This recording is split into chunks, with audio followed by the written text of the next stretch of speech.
Hello and welcome to What Moves Us, the podcast where we ask what moves us, or more accurately, what's going to move us in future. With the Rail Innovation Group's Johanna Randall and Liam Henderson, we look at debates, themes and decisions of the minute that will impact on the way we get about in the future.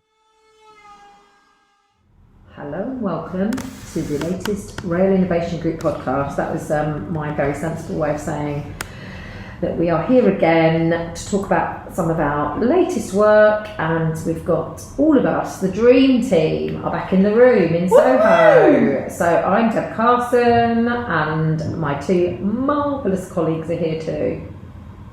I'm Liam Henderson, Chair of the Rail Innovation Group. And I'm Johanna Randall, down from sunny Scotland, or not so sunny Scotland. And we are all wearing Rail Innovation Group blue. Which was completely, You copied me. Well, when we just did it subliminally, we all knew that we should be in Rail Innovation Group colours today. And I just did another introduction which was wrong because Liam was sniffing over it. And in that one, I said that it was sunny in Soho, but Johanna has just pointed out actually it's not as sunny as it has been, and that actually she has brought the drizzle from Scotland. So thanks for that. Cheers. We did need a bit of rain. So, Johanna, lovely to see you in the room with us rather than through the Zoom tube, but why are you in London? Mixture of things, really. Few events to go to, but also with my other interest hats on. Today we are presenting Future Travel Studio. We are 2 years old this week, and as part of our anniversary celebrations and sort of like growing the business, we're holding a meet-up with Rail Innovation Group because we've joined. And we will welcome you publicly later. I do see a bottle of gin over in the corner, so I'm hoping that that's a celebratory gin. Celebratory gin, Mediterranean gin, because it's summer, so of course we've got to have Mediterranean gin. And I've also made some strawberry and champagne cupcakes because it's summer. Oh, didn't you have to leave early? Not before I've sampled the gin and the cakes though, so that's alright. So as long as they come out first thing, I'm happy. And it's good to have, obviously it's good to have Johanna in the group because, she's marvellous and clever and all of those things, but also she always brings cake and quite often booze, which is, it's what you want in a work colleague. What's not to like? Let's be honest, it's what you want. So I know we're going to come on to our main theme in a minute, which is about our funding paper, but I just wanted to ask both of you what your rail take of the week is. Innovation and rail. Tell us something new. My rail take of the week? I don't know really. My rail take of the week is, well, you watch that you show, always say that I go on a political rant. Do you? And I try not to, but I did watch the Ben Elton programme about how successful or not the privatisation of the railways has been, and that was quite interesting actually. I don't want to go into it too deeply because it might appear to be ranty, but I'm yet to kind of delve into some of the people that he spoke to find out whether they, not that I want to be, weird about anything, but you kind of do have to look people up, don't you, to see whether, you feel that they are authentically talking about stuff that you can trust, right, that they are saying. So, I'm going to have to sort of park that for a moment because I haven't looked everyone up because a couple of people on the programme I recognised and knew and others I didn't. So, but yeah, it's quite interesting to have to have someone like Ben Elton just giving he was quite a harsh critic, but talking about the railways as a public good, which is something that I think we all need to hear. Do you know what I mean? I didn't see that programme, so where could people find it if they wanted to? Dispatches. I think it was Dispatches or something like that. Yeah. So I think so. I mean, I did just come across it. I didn't. It just sort of was on Could we find it out and put it on our next newsletter if people wanted to look it up? What, the link? Yeah. We could definitely do that. I mean, it was just it was quite interesting just because it's heartening for me to hear about the rail sector as being, or the rail industry, railways don't want to use all that language, the railways as being something that is very important to people's lives, you know, and that should actually be a working system that is invested in properly, so that people can actually, you know, not just travel around, but also, you know, get on to other forms of transport from the railway, that it's like an important kind of public good, which I think, for me, that's what I got from that, and I think that's something that's a bit lost, because I think sometimes it's, you know, all these, is there a business case, can we afford it, you know, can we afford the terribly expensive railways? It's like, can we afford not to invest in mass transit? I don't think so, but what do you think, Liam? I think, as a background as a transport planner, yes, we can invest in it and we can afford most of these things that we want to do. However, just going back to it, if all the railways were built by private companies, then why are we assuming they're a public good? Well, I mean, he majored on a line, which I can't remember exactly where it was. I think it was in Cumbria or something, that used to be, that was an old railway line that's kind of went into, it stopped being used as a passenger railway. It became a freight railway, and then it's just been, you know, closed for many, many years. And he was talking about, you know, whether there is a kind of case to rebuild it, because obviously you can't just reopen it, because it was, you know, looked like a sort of grassland park. But that was in an area where actually there were quite a lot of people that were, it was in a community where actually, even though the kind of overall statistics about the north of England, for example, are that there's much higher car usage. So that's kind of always the argument of, like, how can you make a case for railway when most people just get in their cars and drive everywhere? It's like a chicken and egg kind of thing. But actually, the MP for the area was on the programme, or was he the councillor? I can't remember, councillor or MP anyway. And he was a Conservative, but he was saying that actually, you know, in a lot of the areas along that route, most people can't afford to have a car. Mm-hmm. So, you know, but they majored on one woman who was trying to get to work every day, and the train was either cancelled, there's only one an hour, she's constantly late for work, she can't afford a car. You know, that was just a tiny little example. But I just thought it was an interesting, you know, it's an interesting way to present the fact that actually, you know, you do need to, there needs to be kind of reasonably cheap and sustainable forms of transport for people that don't have any other options. The thing that I always find interesting about that argument, and maybe Liam, as a transport planner who studied this, you can answer this, because it's always perplexed me, because before I got into transport, and I've always been an advocate of public transport ever since I was a small girl, was that I could never understand why are roads investments but railways subsidies. You know, because it's all infrastructure. And then when I take it forward to sort of like my adult life, you know, the place where I lived, you know, and it's interesting because it's been touched on a bit recently about Cambridge, you know, a city that has not been built for cars and has a huge congestion problem of people getting into it. And they spent billions widening the A14. And they could have, you know, expanded the railway probably for the same money or cheaper, yet chose not to. So why, you know, do you understand, you know, in terms of transport business cases, why, you know, roads are investments but rail is subsidy when it's still all infrastructure owned by UK PLC? Yes, because I think roads, the headline price of a road is cheaper than the headline price of a railway. And I genuinely think that the operational cost for a road is cheaper because you just build the road, you maintain the road, you don't have to, the government doesn't control or subsidise or specify who drives on the road, apart from buses. So for them it's just a piece of concrete. I mean, it's like building a runway and assuming that people fly planes. But I think the A14 in Cambridge was particularly to get freight to and from Felixstowe faster, but it also acts as the bypass for Cambridge. So the opportunity there was for the train. Part of it was that, but it was also because of the congestion. And I sort of and I think this is the really funny thing about, because obviously Cambridge has huge park and rides, and they've got the guided busway and that, because they're trying to continuously solve this problem. And part of it was that because people that say, for example, drove from Peterborough or drive from Peterborough to Cambridge, they were increasingly having to leave home earlier and earlier to get to the office. So it doesn't seem to make sense. So just because, another sort of like transport cliche is that you widen roads and we just fill them. Yes. Yeah. So actually you don't really, so the benefit is very short term. Yes. Well, elect a government who rewrites policy to prioritise the transport you want. But I think,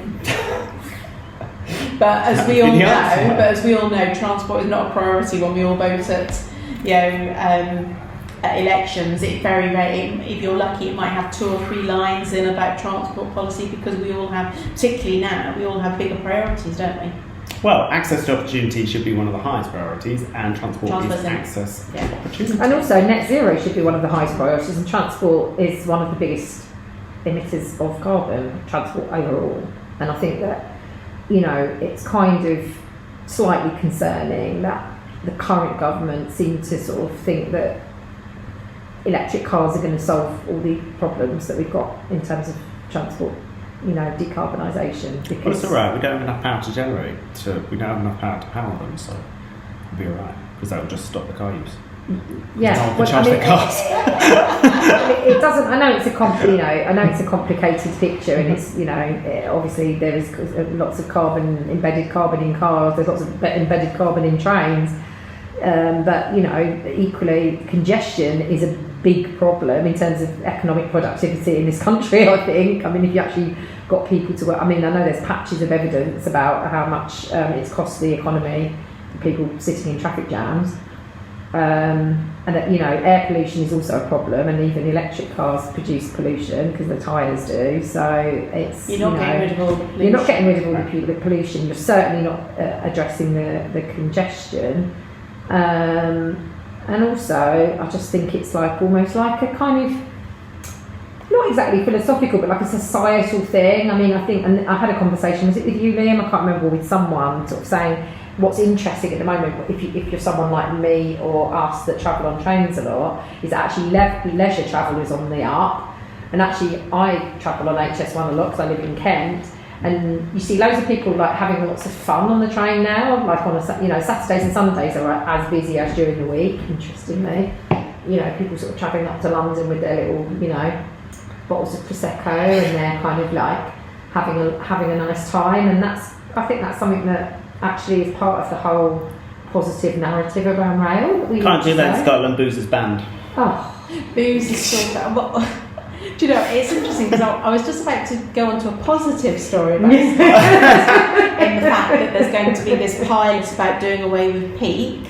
Yeah. Because as we know, Scotland can't even drink champagne on your way to work. Has had a slower recovery post-pandemic in terms of passenger numbers. So that is, everyone's experimenting a bit with, fares, and I think probably in terms of UK, Scotland is probably going a bit more than maybe some others by having this 6-month pilot to see what that does. And I think it's quite interesting, because originally it was going to be a very limited pilot, but then as somebody pointed out, how you're going to, if you only do it on certain routes, it's just going to be confusing. So sensibly they've implemented it in the whole of Scotland, but I've not seen much enforcement of that no drinking on Scottish trains policy, because I've been on plenty of trains where people have just still been bringing their tinnies with them. Have you been taking tinnies with you? I wouldn't like to suggest that you need alcohol to have fun. I'm not saying I am not suggesting that at all. I haven't seen. I'm just saying that. I'm just saying I haven't seen much enforcement, because of course he wants to enforce a whole load of drunken women on a hen party.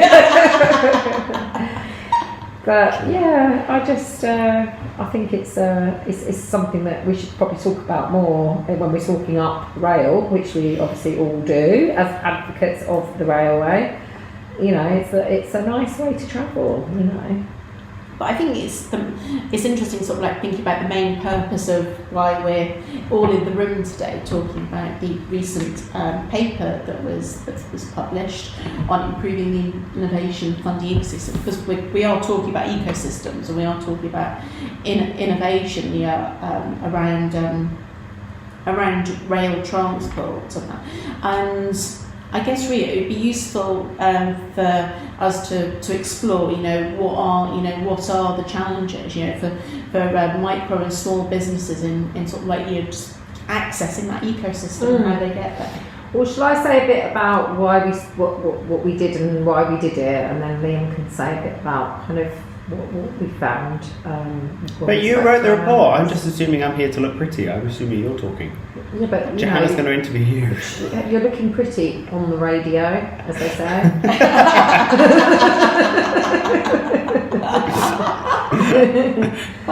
So anyway. Right, introduce our report. Come on. I'm going to introduce our report. So I came up with a marvellous idea of having a name for all of our report series going forward, which is Small Voices Ask for Big Changes, and that is because yes, I so did, Liam. Typical. You so wanted to swear. Typical man. IP Typical thief. man IP trying thief. to take the kudos. But anyway, it was one of the two women in the Rail Innovation Group that came up with it. Okay, I'm taking it. So we're going to call all of our reports now. They're all going to be sitting under that marvellous banner that I thought of. So, because obviously we are a small voice, because we're a small organisation with lots of small companies within it, and we like to think that we can identify and ask for big changes. That's why we thought it would be good.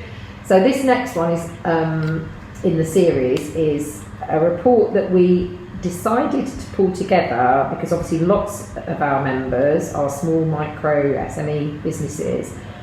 Many of them are kind of coming up with interesting digital solutions, tech solutions, and wanting to find a home for them in rail, and so they are looking to the sort of funding ecosystem to help them do that.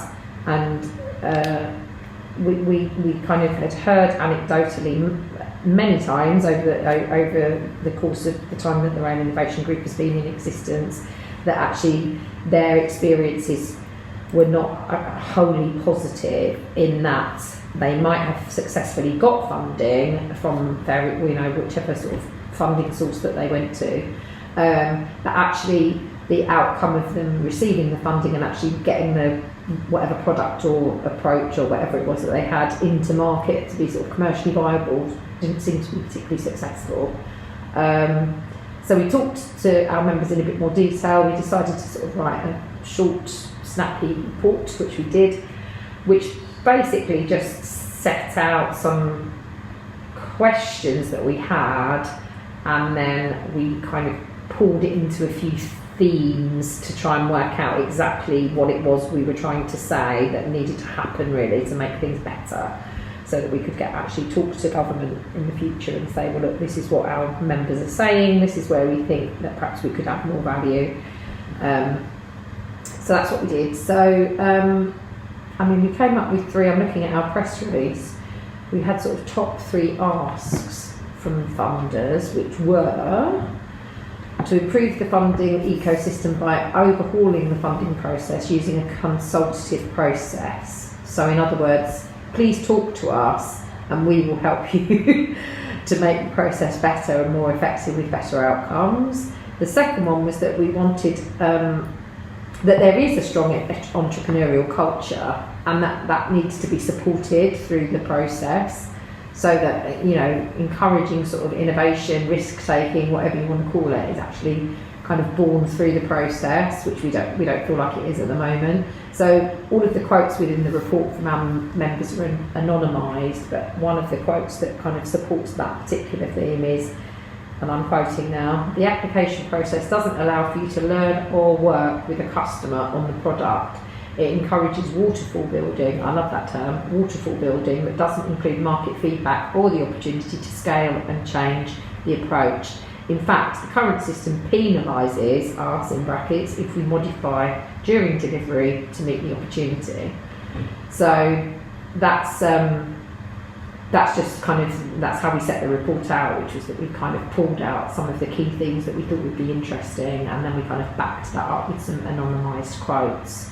The other sort of big area that came out of the research was that it really showed that actually the application process could be vastly improved by encouraging cross-industry collaboration at the point of application.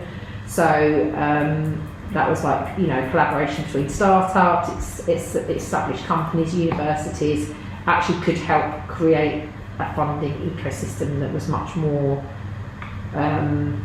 insightful and successful, I suppose, in terms of, you know, talent development, knowledge sharing, that kind of thing. So they were kind of the top 3 things that came out. Can I ask you a question on that? Yes. Because obviously you did most of the engagement with the members. So did you, from all your questionnaires, your surveys and your engagement with them, did you draw all of that and put that into a report, or did you curate the relevant bits that you wanted to be evidence in the report?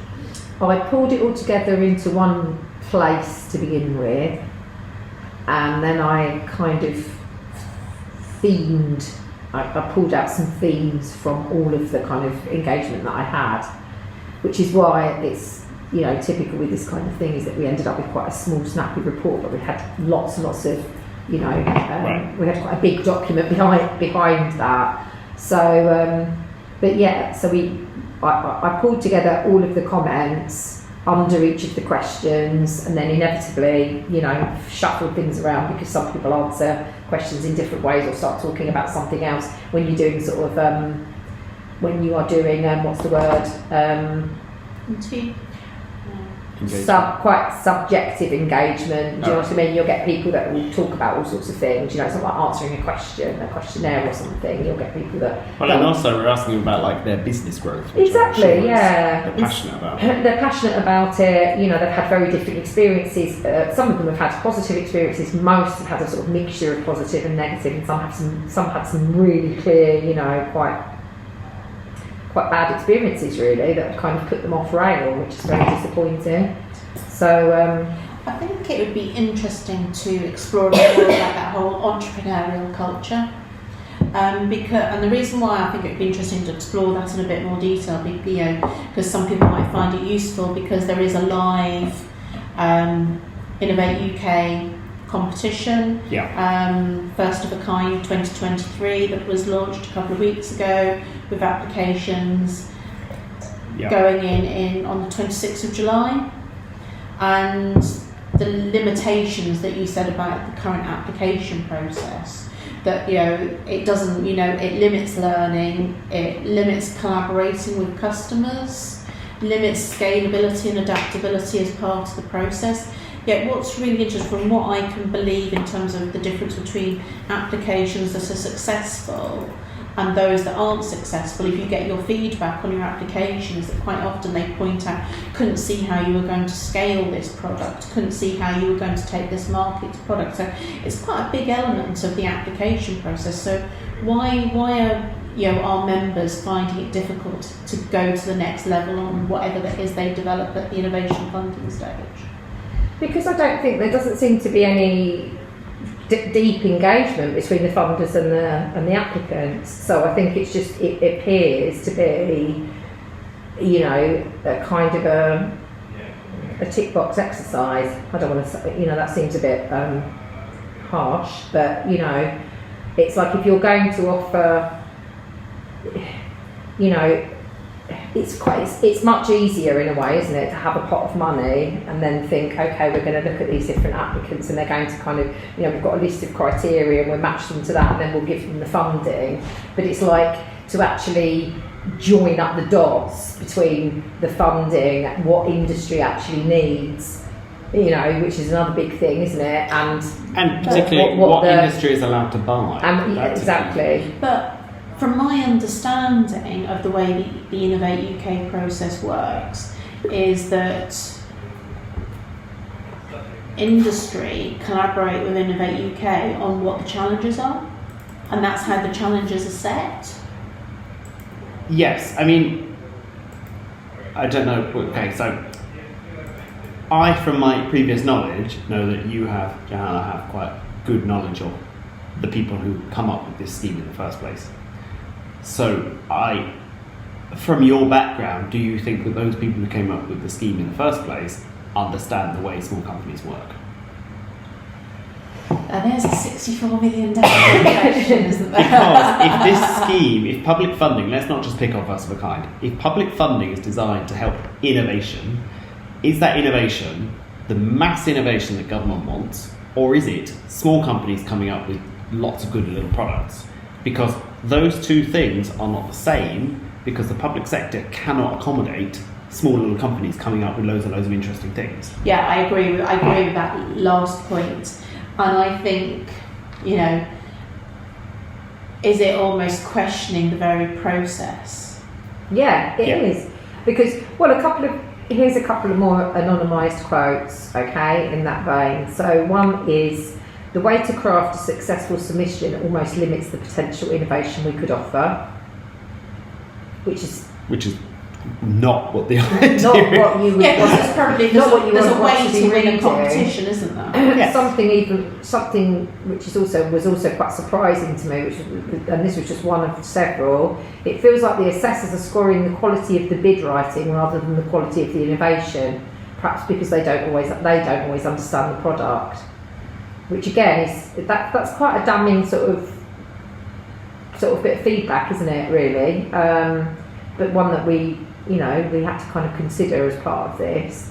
But I think the route to market thing, a lot of the feedback that we got was just that really there's a real gap between the process of actually writing the bid, getting it successfully in and getting the money. It's almost like that's completely separate to ever considering where that product is going to end up. I think it is a really interesting... Whereas it should be absolutely connected, shouldn't it? It's like, why would you give someone funding without actually knowing that there was a place for that at the end of the process? Because I think it is interesting about the whole growth of the first of a kind competition, because when it was launched, because are we in our 6th year now, 6th or 7th year, maybe, is that it wasn't very well known, not many people applied, and then of course pandemic happened, and what did they have, something like 7,000 applicants, and they only ever have limited funding, but of course because of the pandemic they extended the amount of funding available. But I think it's the challenge on winning a bid, I think, is the right one, because how can you write a full or even a bulleted go-to-market strategy on the scalability of a product and indicate its potential growth and where your customers are in 400 words? So it is because you might not even know. Precisely. Why would you know? How could you know? I mean, you might be lucky enough to know. So on that point, what are you recommending on how the funding process could be made better? Well, so we do have some thoughts. So at the end of this report, we put some next steps, and we've engaged with the public sector about the report. We've subsequently had a meet-up and a wider discussion with our membership that's going to lead to a round table, and we feel that it's appropriate to do another follow-up report, which is our specific recommendations. If you're going to carry on with this methodology and this mechanism for funding, these are the things you should really consider doing to make it more effective. But we're not saying that this is the best way to do public funding of innovation. So I don't think I can answer that question until we've gone through that process. I mean, in my head, I know what the recommendations are, but that's coming up with the answer before we've done the work. But what sort of, so not wanting to to say what the solutions would be, but what sort of challenges are you seeking to sort of address as part of the next stage of this work? What sort of things are you interested in engaging in? The challenge that needs to be overcome, from my point of view, you don't know more about the report, is the fact that too many people are funded for a project. Too many people. Sorry, let's go back. Too many people miss out on funding because they don't know how to answer the questionnaire properly, and then too many people get funding for a project that's funded for 9 months and just dies a death, and that's a complete waste of public money. How do you get the successful projects a good opportunity to expand in rail or public Or elsewhere, yeah. elsewhere? That is the gap that needs to be overcome first, because then you're reinforcing the value that you've already spent. But then you need to look at the barrier to lots of these companies winning any of this money, and it's not that they don't have good ideas, it's that they don't know how this system works properly. And also, in some respects, I mean, as part of that engagement, you know, we heard from a couple of, well, several actually, of our members who had been funded to explore a product and then found out much later that another startup had been funded to explore a very similar product, and yet there was no way for them to sort of collaborate because they didn't know about each other. So for me, and I mean, this is about, you know, this is about innovation of the process. You know, this is why this is what I'm always banging on about when people talk about innovation, because I'm not a sort of techie rail person. Most people, when you talk to them about innovation, they go, oh yeah, it's like an innovative, like, you know, product, a thing, a technical thing that can do something amazing that no one's thought of before. But I don't always, that's not where my brain goes. My brain goes to, the funding mechanism needs to be innovative. Do you know what I mean? It needs to not be tick boxy. It needs to not be, you know, put the funding out, get a load of applications in, fill out some sort of whatever they fill out, check off who's won, give the money out, move on. That's about as far from innovative as it can be, you know. So it's about the process becoming more innovative. Because actually, you know, if you've got like 3 or 4 startups that are all coming into whatever funding or organisation you might be talking about with a similar product, what a brilliant opportunity to get some industry collaboration going on. Do you know what I mean? It's like that kind of thing, for me, is almost more important around innovation than coming up with some, you know, fancy There's thing. kind of 2 points that, as you were speaking there, Debs, that I thought were quite interesting, because we have a couple of members who've been really successful, who started off their businesses through getting Innovate UK funding, and they're now really successful. So when you were talking to them, I don't know whether you explored this or not, did they tell you about, you know, how they made that leap? You know, was there any support from the funders, you know, in terms of mentoring and directing them to where, or did they have to explore that themselves, and did they have to find that themselves? They had to explore that themselves, and you know, let's take this as a way of bigging up the Rail Innovation Group, because the One Big Circle, who were part of this, you know, us developing this report, who are one of our members. It's anonymous. No, but One Big Circle talked to us because they have successfully received funding, so they were kind of like a separate bit of engagement as part of this report, because they've been extremely successful. They were, you know, a small startup, but to be honest,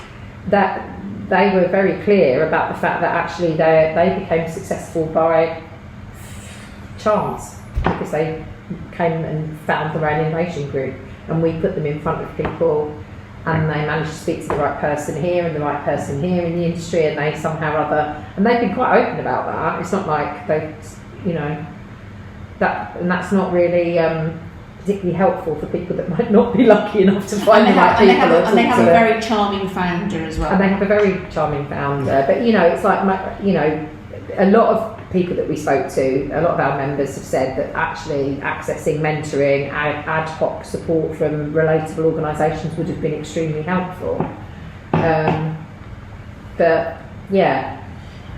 And then I was also, you know, and this is kind of also part of that, is about the whole industry collaboration as well, about how difficult industry collaboration is. And I mean, I think if you're in a certain part of industry, it's maybe quite, you know, if you're maybe a larger organisation, it might be quite easy, but I'm wondering whether that's also becoming more challenging as, you know, sort of like as, I don't want to say the political climate, but I mean, you know, sort of like political climate with a small p, you know, like, because the industry is, sort of, at a standstill while it's waiting for legislation, things are challenging in costs and everything like that.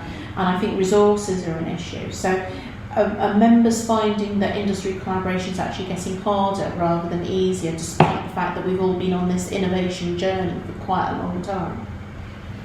I think inevitably, if you're a small company, it's quite difficult to find the time to sort of, to make that leap to go and talk to people and stuff like that, because often people just don't have the time, It's like you're trying to run a small company.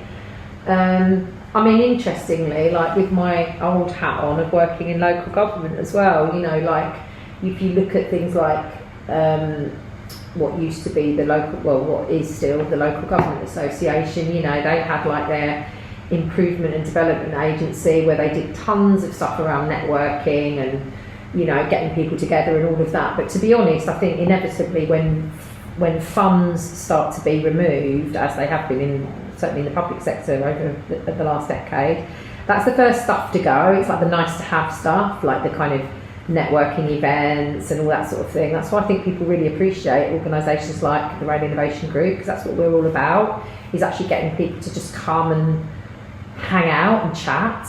But actually, I don't have any sort of like empirical evidence to back that up other than my experience with the organisations like the LGA. But, there's less and less of that because commercially everything's becoming a bit, more difficult. It's obviously, the fiscal climate at the moment is challenging for a lot of businesses, and that's always amplified the further down, down the kind of food chain that you go. So the smaller you are, the harder it is, kind of thing. So I think particularly in rail at the moment,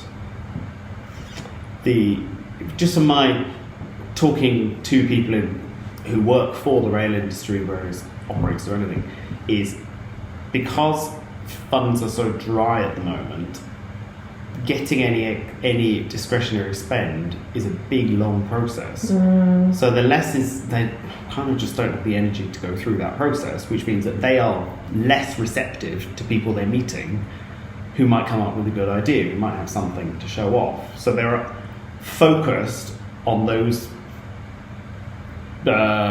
more formalised programs. And that's the only time they're open for new ideas, is at that event or at that funding stream or at that trade fair. And are you talking specifically about sort of like the whole sort of like train operator franchising type process? Because obviously a lot of the time sort of like innovation is written into contracts, and of course everything's just acting on a rollover on emergency contracts or just not necessarily just train operators. I mean, that is an issue for train operators. It's just that things, because everything, I think, to be honest, most people are just waiting. They are just waiting for the next version of rail, whether that's Great British Rail or different government or anything.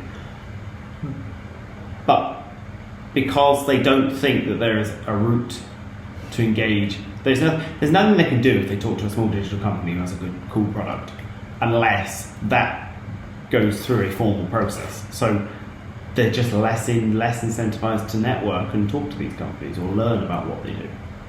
And I think that's interesting because you mentioned that at the beginning, when we were saying about not the process isn't necessarily set up to know what they're going to be buying or what they want or they need or whatever. So in terms of next steps, do you want to just summarise what the next steps are going to be and what, how people can engage with the Rail Innovation Group and participate in the next steps of this innovation landscape and changing the way that funding and the ecosystem can work? Well, as Liam said, what we would like to do is get some sort of a round table event together where we can have some sort of influential industry people around that table who are involved in who can be kind of instrumental in making any changes that are necessary in this funding landscape. And then we would like to, at that round table, the most obvious thing for us to do is to bring a couple of our members who have contributed to this report to give a first-hand account, really, aligned to some of the key themes that we've pulled out to talk, about the reality, their reality of trying to secure funding and then get that product to market. And then also have some of the success stories to talk about how that's happened, why that's happened, and then hopefully kind of generate a discussion. Ultimately, what we want to do is to change the way that things are funded, to make the process more successful. And when are you hoping to hold the roundtable? Well, we're hoping to hold the roundtable in the autumn. So we're talking to the Catapult. Connected Places, Catapult, to see whether they can help us with that. Obviously, we're a small organisation, we need to be funded project on project, so we're hoping that we can work with others to kind of pull that together. And then from that, then hopefully we could get some changes in the way that the process is well. What we would like is to improve the sort of speed to market and wider adoption. I mean, what we want to see is that the funding actually relates to a very clear outcome, which is that product or approach or what have you actually goes to market. Yes. Rather than just being funded and then, as Liam said, dropping off the cliff and everybody sort of moves on to the next thing. And are you hoping that some of the participants that will come to the roundtable will be some of these people that set the policies, are involved in the decision making? Absolutely. That's, yeah. So the challenge is set. Yes. Challenge is set. We have engaged with some of them. We've sent them a lovely pink report. Yes, with a letter saying, look at this report. And how's feedback been? Well, from the hard copy reports that we sent, very little. Disappointingly I was going to say, is low. that disappointing? It is a bit, yeah, it is a bit, because it was quite a kind of diplomatic report. We could have been much meaner. Backed up by the things that our members had said. So Maybe that'll be version 2 if they don't take notice. It's an interesting debate that at the moment, isn't it? Do you get more by taking a softly approach, or has been sort of like debated, recently about sort of like certain climate activists? Do you go in and throw paint and things at the report's bright pink, you can't miss it. Yeah. No, because what we wanted to say was, look, we wanted to say very clearly not in a great big massively long wordy report, but in a kind of a reasonably short report, this is the challenges as our members have experienced. Here's some verbatim quotes that back up kind of some of the problems that there seem to be in this funding ecosystem, and here are some of the things that we think would be quite actually not that difficult to put right. So we wanted it to be positive, we wanted it to be a sort of solution orientated piece of work. And I would just like to drop in there that we did not do this report on behalf of our members. We did this report on behalf of small companies and the rail industry, because we are persistently and consistently discouraging small companies from entering the rail supply chain because of the way we go about commissioning either small companies, digital solutions or innovation. It is not in the best interest of rail's future what is currently happening. And we want, that's why we're all here, is because we think that the rail industry is a great industry in which we need to make it better. And I think on that note, we should close. But I think also for next time, we should talk about why it's important to have small companies and innovators come into the industry, and why that leads to a better industry and better diversity and inclusion. Excellent. That's Next what we'll time. do then. Next time. Through the Zoom tube. Right. Goodbye from Soho. Goodbye. Bye. Thanks for listening to another episode of What Moves Us. We hope we moved you. For more episodes, you'll definitely want to subscribe to our channel. Until next time.